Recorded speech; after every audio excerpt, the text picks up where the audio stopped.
programación del hipotálamo.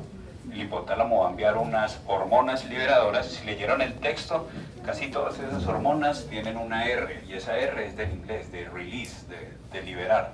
Entonces, supongamos, no sé, la tiroides, vendría siendo TRH, hormona liberadora, entonces vendría siendo, esa R es de release. El hipotálamo, entonces, envía la materia prima para que la hipófisis pueda producir las hormonas. Hay dos grandes regiones, la adenohipófisis y la neurohipófisis. La neurohipófisis, ¿qué sustancia produce la neurohipófisis? Oxitocina, ¿sí? ¿Y cuál otra? Vasopresina. Y ADH. ADH es hormona antidiurética. Entonces la hormona antidiurética va a actuar por acá en el riñón, control de líquidos. Oxitocina podrá actuar por acá para la contracción del útero, o podrá actuar por acá para la expulsión de la leche, no producción de leche. La producción de la leche es ¿de cuál hormona? De prolactina. Entonces esto es para eyectar la leche. Y esto son sustancias que sí se producen en el hipotálamo, pero se acumulan acá. Entonces es distinto. O sea, ya acá, o sea, esto es una vía neuronal hacia la adenohipófisis, a la que está en la parte anterior, es vascular. Se pasan hormonas desde acá hasta acá, y cuando llegan, pues ya tendrían diferentes. Las lactotropas para producir prolactina y que la mama pueda producir leche. ACTH, que me estaban preguntando uno que antes de que le diera Cushing y todo eso, entonces por acá yo voy a llegar entonces a la suprarrenal para producir una sustancia que tiene que ver con el estrés. ¿Cuál? Cortisol. Bien, entonces cortisol. Y la Human Growth, aquí podría faltar la otra, la H chiquitica, la hormona del crecimiento humano. La somatotropa pues llegaría a diferentes estructuras para producir un fenómeno anabólico, para el hígado, para la grasa, para el músculo, para el hueso. De acá, las que son para las gónadas, la luteinizante y la folículo estimulante, pues llegarán a las dos gónadas dependiendo del sexo, o para el testículo o para el ovario, en el hombre para producir testo, en las mujeres para producir estrógenos. Y hoy nos vamos a concentrar en esta, solamente en esta. La TRH estimula al adeno para que produzca TSH, y eso va a llegar hasta la glándula tiroidea para producir hormonas tiroideas, que ese vendría siendo entonces el tema de hoy, tiroides. Entonces, con respecto a tiroides, el esquema macro es hablar de anatomía, hablar de fisiología, cómo se producen las hormonas tiroideas. Paramos un momentico y de ahí hablamos de una enfermedad específica, ¿sí? Que vendría siendo la enfermedad de Graves. Entonces, la finalidad de esta glándula vendría siendo sintetizar este par de hormonas, T4, que se puede llamar tiroxina, y T3, que se llama triyodotironina. Tres yodos, ¿sí? Pegados a este tipo de proteína, que se llama tironina. Esta se llama tiroxina, pero también la podría llamar tetrayodotironina, de tetra, de 4. ¿Qué es esta T3 y T4? No son más que aminoácidos con yodo, y que van a estar regulando el metabolismo. Y el metabolismo tiene que ver con toda la forma como nuestro cuerpo utiliza la energía. Y es uno de los tipos de mecanismo más importantes para nosotros poder sobrevivir. Necesitamos recursos para poder trabajar, y eso es gracias en gran parte a estas sustancias que vendrían siendo las hormonas tiroideas. El metabolismo entendido entonces como todo ese conjunto de procesos químicos que le dan entonces energía, puede ser obtenido desde las grasas, desde los carbohidratos, desde las proteínas. Así es como vamos biotransformando todo lo que consumimos. Si almorzaron, todo eso lo están biotransformando para poder cumplir con su función metabólica. Esas hormonas tienen que estar en una concentración justa, ni mucho ni poco. Si están muy altas o muy bajas, eso van a ser dos tipos de grandes enfermedades. Si están muy altas, hipertiroidismo, ¿sí? Entonces ese vendría siendo. Y eso es como un incremento del metabolismo y de los efectos de la división simpática. Si están muy bajitas, vendría siendo hipotiroidismo. Entonces se disminuye la tasa metabólica. Una pregunta, profe. Como ahí dice durante el periodo largo de soledad, pero ¿cuánto tiempo más o menos uno ya comienza a desarrollar en sí la enfermedad? No, a veces es muy poco predecible. En hipertiroidismo sí se notan muy rápido los efectos. En hipo a veces pueden pasar mucho tiempo sin que las personas se den cuenta. ¿Sí? Años sin que se den cuenta. ¿Sí? Es más, yo pensaría que de aquí hay varios que son hipotiroideos y no están diagnosticados. Bueno, algunos están diagnosticados, pero hay varios que podrían ser hipotiroideos y no están diagnosticados. Y simplemente van a su EPS, donde es su médico, a hacerse un chequeo y posiblemente les salga la TSH alterada. ¿Sí? Y entonces a largo plazo van a tener ahí esa parte. Muchos se descubren así, como en chequeos. ¿Sí? Los hipotiroidismos subclínicos. Entonces van a producir síntomas y signos de disfunción tiroidea. Lo que es muy difícil a veces, porque por ejemplo el hipotiroidismo puede dar somnolencia y decir que un adolescente está durmiendo mucho. Bueno, sí, puede ser por la adolescencia, pero también puede ser por hipotiroidismo. Tiroides, esta glándula está en la parte anterior del cuello, por delante de la tráquea, tiene esta forma de H o de escudo, no debe ser palpada. O sea, si yo estuviera observando o palpando el cuello de una persona, ni la debería ver, ni la debería tocar. Si la encuentro aumentada de volumen, eso me estaría orientando a que posiblemente haya algún tipo de alteración, porque es pequeñita, ella pesaría apenas como unos 20 gramos, ese vendría siendo el peso. Ella tiene dos lóbulos, un lóbulo derecho, un lóbulo izquierdo, derecho-izquierdo, y ellos están pegados por esta zona central, y esta zona central es como lo que se quedó con Panamá, el istmo. Entonces ese istmo es una especie como de canal que está uniendo estas dos estructuras, los dos lóbulos. Ellas por detrás tienen un tejido muy chiquitico que se llaman las glándulas paratiroideas. Esas glándulas paratiroideas son esenciales para esto, para controlar el calcio. Pero eso es tema de otra historia, porque son otras glándulas, son muy pequeñitas. Las de hoy vendrían siendo estas de aquí, la tiroides. Esta es la tiroides sin tráquea, sin las demás estructuras, exceptuando una arteria y una vena, pero vista desde atrás. Un lóbulo, otro lóbulo, por aquí el istmo, y estas cuatro cosas que aparecen diagramadas aquí en amarillito vendrían siendo las paratiroides. La paratiroides, esa es la que tiene que ver por acá con regulación del calcio. ¿Listo? ¿Qué pasó aquí?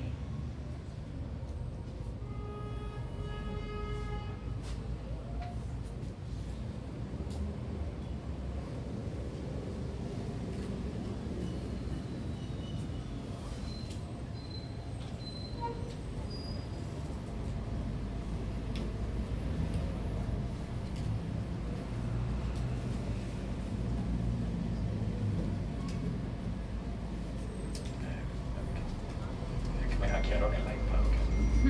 Está todo loco. Se está escribiendo solo.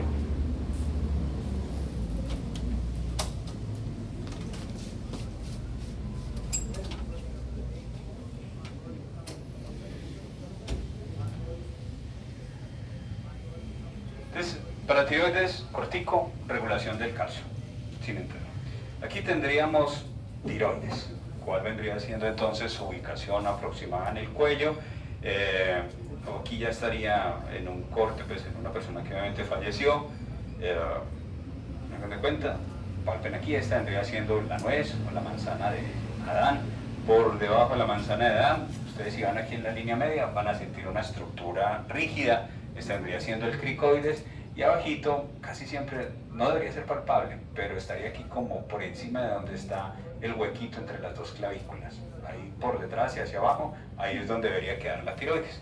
Y ese es el aspecto real de una tiroides, con su lóbulo izquierdo y derecho, y aquí la región central, que vendría siendo el istmo. Si se saca completamente todo, pues entonces esta vendría siendo la vista posterior, los dos lóbulos, la parte central, que es el istmo.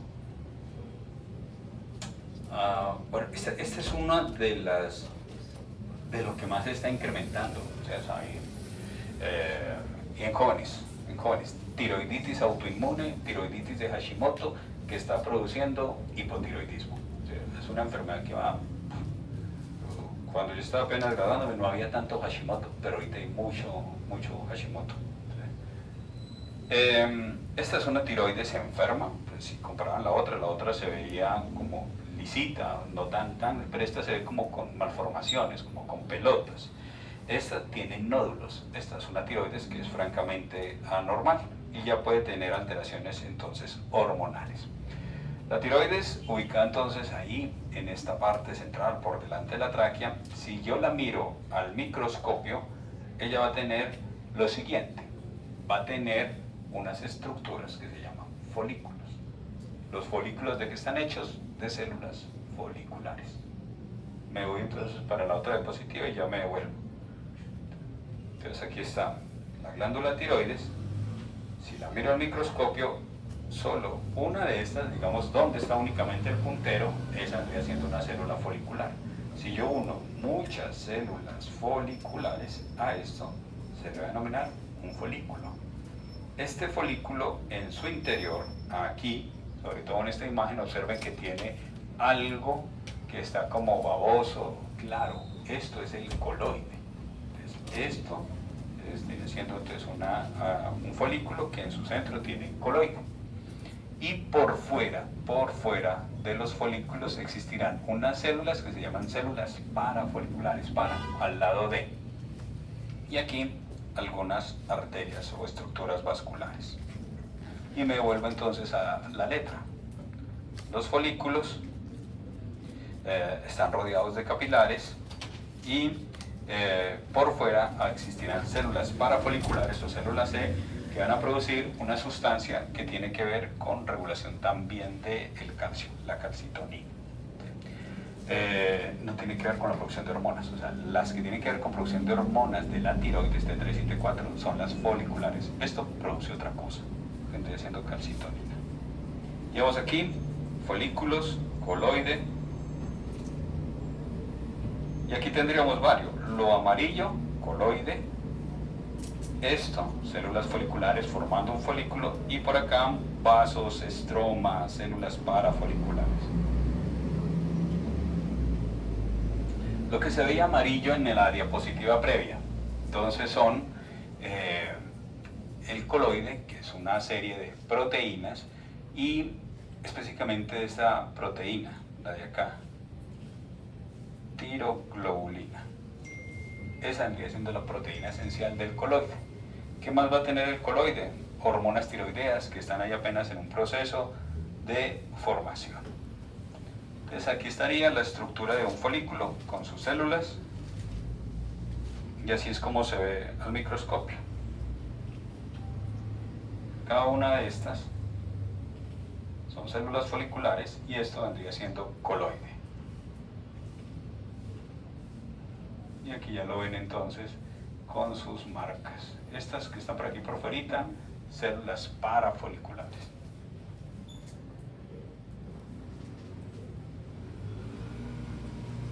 Entonces, resumiendo, hasta este momento, tenemos una estructura que controla toda la liberación de hormonas, el hipotálamo. Se la va a enviar entonces a la hipófisis. Una parte de la hipófisis tiene que liberar una sustancia que, la que libera el hipotálamo es TRH. La que se va a liberar aquí, desde la hipófisis para llegar a la tiroides, es TSH, hormona estimulante de la tiroides o de la glándula tiroides. Entonces esto va a llegar hasta acá. Y esta estructura, que es la glándula tiroides, tiene folículos que están hechos de células foliculares, en cuyo centro hay una proteína, tiroglobulina, que está dentro, que está en el interior del folículo y que genera coloides. Si yo cojo solo una célula folicular, una sola de aquí, esto es lo que está ocurriendo. Hay un capilar y ustedes ven por acá un flujo de iones, un flujo de proteínas, y con eso es con lo que vamos a continuar. ¿Listo? Entonces, hasta el momento vamos así de lo macro a lo micro. Y entramos a la parte de producción de células tiroideas, de hormonas tiroideas. Y aquí, permítanme, estaría aquí.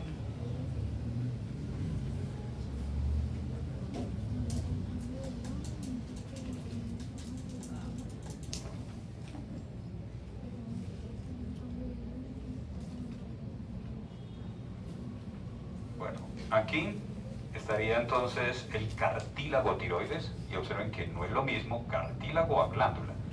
La nuez o la manzana es el cartílago, pero por debajo, aquí es donde estaría la glándula tiroidea, con su forma de H o de escudo. Esta es la vista posterior, un lóbulo, otro lóbulo, y aquí quedarían las que vendrían siendo las paratiroideas. Si yo cojo esta glándula tiroides y la mirara entonces mucho más detallado, entonces este es el aspecto de ella. Va a tener folículos, esto es un folículo, y en el centro de ese folículo va a tener un material que se denomina coloide. Por aquí, a ver, esto es coloide.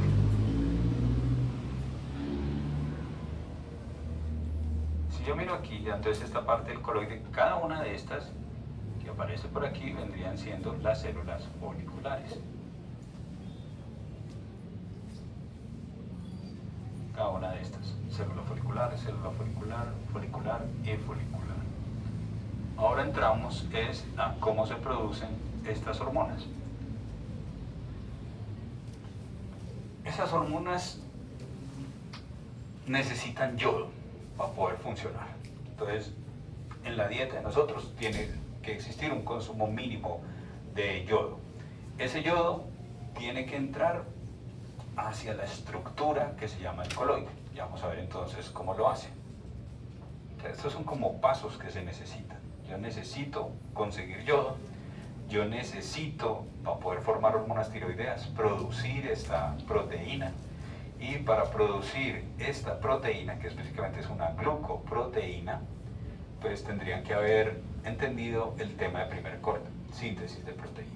Hay material en el ADN, transcripción, traducción, ribosoma y producción de una proteína, plegar esa proteína. Eso lo tiene que hacer la célula, con todo su material. Y después de que se fabriquen, esas hormonas tienen que ser liberadas a la circulación. Eso como de una forma macro. Esa T3 y esa T4 se van a generar, a producir aquí, en el coloide, gracias a yo coger esa proteína y meterle yodo. Así es como se van formando ellas.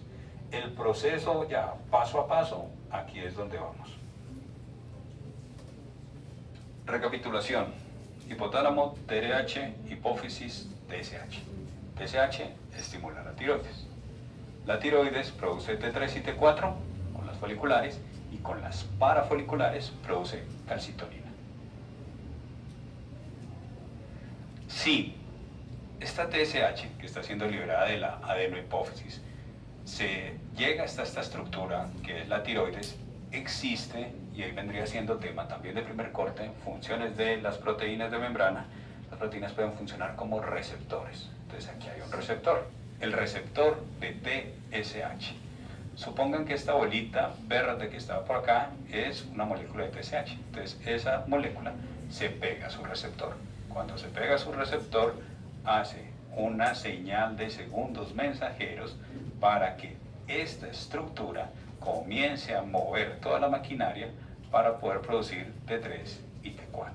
Eso es entonces lo que ella está haciendo, ¿sí? Entonces ella es lo que está produciendo para poder generar todas estas hormonas. Primera parte, por acá, tiene que conseguir yodo. Entonces esa vendría siendo la primera etapa, por acá, captar yodo, captación de los yoduros. ¿Sí?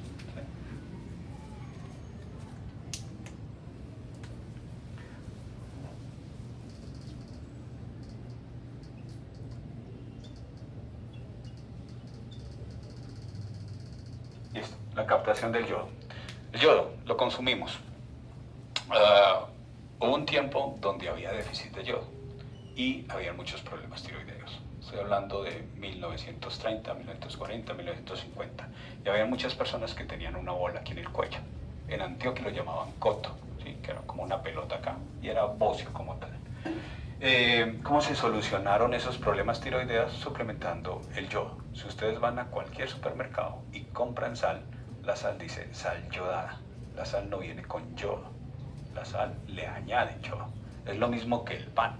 El pan no viene con ácido fólico, dice pan suplementado con ácido fólico, y lo suplementan para evitar los defectos de desarrollo del tubo neural. Entonces, consumimos yodo en la sal y eso va por circulación, pero tiene que entrar acá, tiene que entrar entonces a la célula folicular. Para poder que eso se dé, ella utiliza diferentes mecanismos. Méteme aquí, por aquí.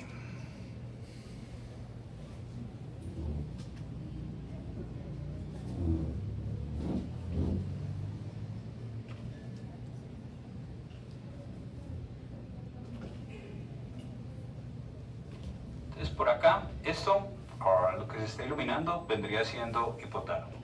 Esto que está aquí bajando vendría siendo la TRH. Bueno, ahí están apareciendo inclusive el nombre. Y eso está llegando hasta esta, está viajando a través de vasos portas para llegar hasta células tirotropas, para que esas células tirotropas puedan liberar esto que está saliendo por acá, que vendría siendo TSH. Eso es el fenómeno arriba, el fenómeno central. Acá ya lo que tendríamos vendría siendo el folículo de la célula tiroidea, solo un folículo. Entonces aquí está como cortado, es una zona altamente vascularizada, por estos capilares tiene que estar viajando el yodo, y esto que está por aquí rosadito, pues vendrían siendo células que no producen ni T3 ni T4. ¿Qué producen las células parafoliculares? Calcitonina.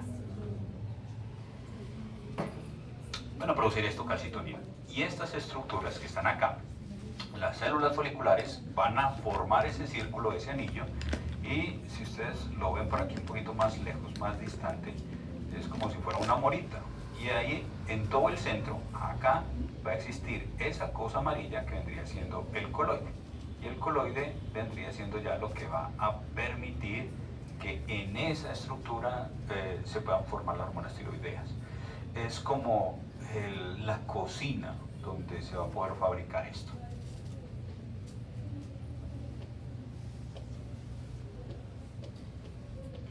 Acá es donde vamos en la parte de la historia, ¿sí? Entonces, arriba, en la parte, están pasando una gran cantidad de cosas: glóbulos rojos, glóbulos blancos, plaquetas y también pequeñas cositas, entre ellos minerales, yodo. Entonces, el yodo va a pasar desde acá y tiene que entrar entonces a la célula folicular, que vendría siendo ese proceso que se denomina la captación de los yoduros. Ahorita volvemos entonces a este de aquí. Este es el proceso de captación de los yoduros, y ya me devuelvo acá. En esta imagen, que es como el resumen de toda la síntesis de hormonas tiroideas, vamos a ir mostrando todo esto por fases. Entonces, primero, acá, captación de los yoduros, el capilar, el yodo, y aquí el yodo. Que resulta que aquí adentro, en la célula folicular, hay más yodo que aquí. Entonces, ¿cómo debería ser el transporte? ¿Con energía o sin energía? Si yo necesito ir en contra de un gradiente. Con energía. Entonces, esa célula folicular necesita energía para poder captar ese yodo. ¿Cómo lo va a hacer ella? La célula siempre está tacaña con la energía, siempre está tacaña con el ATP. ¿Qué es lo que decide ella entonces acá? Hay una bomba de ATP que ella siempre usa, ¿sí? La bomba de sodio, potasio, ATPase, ¿sí? Saca 3 sodios, mete 2 potasios, bueno, ahí está. Siempre está haciendo constantemente ese recambio, y para eso necesita ATP, pero el sodio que saca lo tiene que volver a entrar. Como lo tiene que volver a entrar, ese proceso también necesita energía. La célula podría decir, bueno, le armo su propia proteína y su propio canal al yodo para que el yodo entre. ¿Sí? Pero digo, si el sodio tiene que entrar, pues aprovecho ese ATP y lo dejo que haga. Eso es un proceso en el cual dos sustancias entran en la misma dirección. ¿Qué tipo de transporte es ese? Transporte activo, pero recuerden, sin portador, antiportador, sin portador. Entonces, coge el sin portador de sodio-yodo y permite que entre. O sea, al sodio siempre lo sacan, ¿sí? Siempre lo sacan, ¿sí? Es como esos amigos que los mantienen en la friendzone y siempre lo sacan y lo sacan y lo sacan. Y cuando ya dan el piquito esquineado, vuelven y lo sacan y vuelven y lo sacan, ¿sí? Y aquí están. Pero esta es que también calienta al amigo, ¿sí? Le dice, bueno, a don Sodio, ¿sí? Llamémoslo Kevin, por colocarle cualquier nombre, ¿sí? Le dice, listo Kevin, yo dejo que entre, pero éntrese con su amigo Yodo Brian, ¿sí? Entonces entra, o sea, tiene que entrar a Kevin, pero entre también con Brian, ¿sí? Que Brian está pispito. Entonces entran los dos a través de un simportador, a través de un simportador de sodio yodo. Entonces así ya, la célula vuelve y coge su sodio y ya tiene yodo. Ese vendría siendo el proceso de captación de los yoduros. Después, ¿qué es lo que tendríamos por aquí? Permítame un momento. He captado yodo. ¿Qué dice entonces esto aquí que ya está resumido? Es un cotransporte del ion de yodo a través de una proteína simportadora. Esto es estimulado por la TSH, que es liberada desde la adenohipófisis, y estoy consiguiendo yodo para poder sintetizar hormonas tiroideas. Este yodo lo tengo que transportar al coloide, o sea, está aquí en la célula folicular, pero lo tengo que pasar aquí. Entonces, esta es una parte de la membrana y esta es otra parte de la membrana. Aquí ya existirá una proteína que se llama pendrina, y esa pendrina permite que el sodio que estaba aquí pueda pasar al coloide. Lo pase de la célula folicular al restaurante, a la cocina, al coloide. Y ya tengo la sal para poder fabricar una salsa. Primero, la sal yoda. Vamos en esta etapa, transporte de yodo. Bueno, esta no es dendrina, es pendrina, es una P, dendrina. Y después necesitamos tiroglobulina. ¿Cómo se sintetiza tiroglobulina? Vuelve y juega, célula folicular, síntesis de proteína, busco el ADN, dónde está la parte para sintetizar tiroglobulina, lo envío a un ARN mensajero, transcripción, traducción, ribosomas, sitio E, sitio P, sitio A, elongación, corte, cutaneous splicing, intrones, entrones, exones, organizo, doblo la proteína y ya tengo una proteína que se llama tiroglobulina. Ya tengo entonces este fenómeno que se está dando acá, la síntesis de tiroglobulina, la que aparece aquí gracias al retículo endoplasmático rugoso. Tengo una parte que es sal yodada y tengo una parte que es carne. Entonces ya puedo hacer una carne con sal yodada. Es esto aquí. Esto va a pasar hacia esta estructura.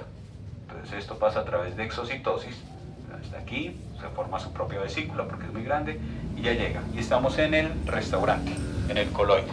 Tengo una proteína que es tiroglobulina y tengo yodo. Necesito mezclar esas dos cosas, como hacer una carne con una salsa. Esto es lo que va a ocurrir aquí. Se los muestra entonces otra vez en donde estábamos por acá con la animación.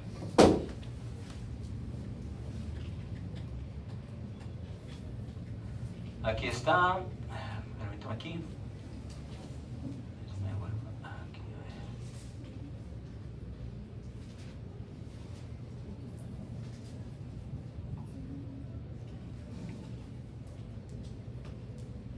Aquí, este es un receptor, ¿listo? Esta estructura ahí. Ahí se pega entonces la TSH y llega y induce a la célula para que pueda sintetizar tiroglobulina. Cuando la sintetiza, esa tiroglobulina, esta que está aquí, ya pasa al coloide. Ese fue el primer fenómeno entonces que estaba ocurriendo por aquí. ¿Sí? Se pegó, indujo para que en esta fábrica que era la célula folicular, esta hormona que ya se ha sintetizado y que quedó en esta vesícula va a pasar a través de exocitosis a el coloide. Y este es el cotransportador de sodio yodo. ¿Sí? Entonces aquí está. Y observen ahí cómo están entrando al mismo tiempo algo que vendría siendo como naranjita y otro que vendría siendo entonces aquí como moradito. ¿Sí? Entonces está entrando yodo y está entrando al mismo tiempo sodio a través de esto, estimulado por la misma TSH.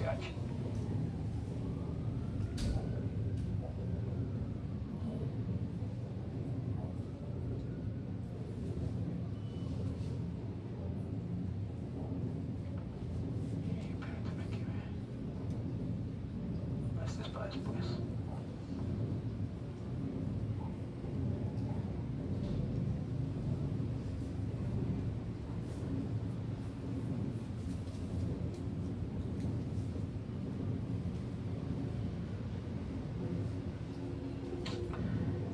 Acá yo tengo tiroglobulina en esta región, en el coloide. Voy a dejar la tiroglobulina simplemente como si fuera una cadena. A esa tiroglobulina yo le puedo ir mezclando un yodo, otro yodo, y van a existir algunas partes donde se podrían dejar hasta 2 yodos. Entonces, por ejemplo, aquí, un yodo aquí y otro yodo aquí, dejemos aquí a ver. Entonces tengo una proteína a la cual le he ido metiendo yodos y yodos. Esa parte de poder entonces tener ya esta tiroglobulina, uy, ¿qué pasó? Tengo entonces aquí la tiroglobulina ya sintetizada, el yodo cuando pasó al coloide se oxidó, entonces es un yodo oxidado, y yo comienzo a acoplar a esta carne, le comienzo a acoplar pedacitos de yodo. Y después yo lo puedo comenzar a fragmentar. Yo puedo dejar por acá, no sé, dejar un solo yodo. Si yo dejo un solo yodo, eso vendría siendo una monoyodo tirosina. Podría dejar paquetes de 2 yodos, diyodo tirosina. ¿Sí? O podría dejar paquetes de 3 yodos, triyodo tirosina. Ya tengo la T3. O podría dejar, permítame aquí, 4 yodos, tetrayodo tirosina, y tengo T4. Así he fabricado las hormonas tiroideas. Pregunta, Yelitza. ¿Se sintetizan en el ¿En dónde? tiroglobulina? ¿Dónde? ¿Síntesis de tiroglobulina? Sí, se sintetizan en el AGE, En el aparato de Golgi. La proteína se sintetiza, pero se empaqueta en una vesícula. Por eso es que tiene que salir por exócitos, porque es muy grande. Y recuerden que las cosas que son muy grandes ni siquiera pasan por un canal. Tienen que salir por cambios de la membrana. Entonces saldrían a través de una vesícula. Ahí va saliendo a través de ese proceso que es exocitosis. Entonces aquí observen cómo la tiroglobulina le voy pegando yodos y voy a ir formando T1, voy a ir formando T2, y si sumo T1 y T2 yo puedo tener T3, y si sumo 2 de estas podría tener T4. Así es como se van acoplando yodos y ya puedo tener estas hormonas. Cuando las tengo formadas, entonces formadas en el coloide, las devuelvo. Y aquí, dentro de la célula folicular, la comienzan a partir y a fragmentar. Cuando ya está partida y fragmentada, a lo que sobre, por ejemplo un T1, le quitan ese yodo, lo van guardando para seguir aquí almacenando yodo, y ya T3 y T4 salen a la circulación. Entonces van toda la fase como de una vuelta rápida. Cogí yodo, lo paso de la folicular al coloide y lo oxido. En el coloide también llegó la tiroglobulina que se produjo acá. Entonces aquí ya tengo tiroglobulina y yodo. Los mezclo, los voy individualizando, y finalmente ya la hormona hecha la devuelvo aquí a la célula folicular. Lo que me sirve lo saco a circulación, lo que no me sirve lo desbarato y guardo el yodo o guardo los aminoácidos para seguir sintetizando tiroglobulina. Y así es como esta estructura, que es la tiroides, va funcionando. Visto entonces ya, paso a paso. Primero, el yodo entra por el capilar, se oxida a través de esta enzima, la peroxidasa. Esa enzima me ayuda a ir pegando yodos a la carne, entonces se van formando monoyodos, diyodos, y finalmente cuando ya se formaron esto, vuelve y se devuelve hasta acá y salen las hormonas a la circulación. Eso es todo el proceso. Estos son simplemente más imágenes complementarias para lo que ya les expliqué. Cuando las hormonas están ya circulando, cuando ya han sido formadas y cuando ya se han ido entonces otra vez hacia la circulación, este tipo de hormonas, la T4 y la T3, llegan a su tejido. Cuando llegan a la célula efectora, cuando llegan a la célula, ellas entran y van a producir modificaciones en el núcleo. Entonces aquí se pega T3 y T4 a la célula, entran al núcleo, y cuando lleguen al núcleo van a transcribir genes. ¿Sí? Cuando yo les estaba hablando en la clase pasada sobre cómo podría funcionar una hormona, recuerden que hay unas que pueden llegar hasta el núcleo y generar expresión de genes. Hay otras que tienen que ver simplemente con generar señales de segundos mensajeros. Estas entran al núcleo. Entonces entran al núcleo y entrando al núcleo, dependiendo de la célula en que estén, le van a dar una función específica. Si es para el músculo, es una función. Si es para la grasa, es otra función. ¿Sí? Entonces, ellas intervienen en todas las células de nuestro cuerpo y a cada uno le va a decir qué es lo que tiene que hacer para poder funcionar con su metabolismo. El metabolismo dependerá entonces de que estas hormonas estén reguladas, que estén en un nivel normal. Si están muy altas, tendré acelerado el metabolismo. Si están muy bajitas, tendré retrasado el metabolismo. Si están muy altas, hipertiroidismo, se me acelera el metabolismo. Si se acelera el metabolismo, bajo de peso. Por eso es que hablan algunas veces así en forma popular de cuál tiroides tiene, dice de la que enflaquece. Ese es un hipertiroidismo. ¿Y de cuál tiene? De la que engorda, un hipotiroidismo, porque se está enlenteciendo el metabolismo. El cuerpo, ¿cómo sensa esos déficits? Entonces él busca en la sangre y mira cuántos niveles tiene. Si tiene mucha hormona tiroidea, pues entonces envía la señal hasta arriba del hipotálamo y le dice, pues no produzca TRH, para que esta no produzca TSH. Ese es un feedback negativo que el cuerpo tiene, ¿sí? Y así lo estaríamos regulando. Ese es el proceso normal. Ya, ¿qué es lo que ocurre? Cuando esto se descuadra, vendría siendo lo que vamos a estar hablando después del receso, que vendría siendo ya con una enfermedad específica, que vendría siendo la enfermedad de Graves-Bassett. Y esa es la parte del hipertiroidismo. Nos vemos entonces en el receso, que es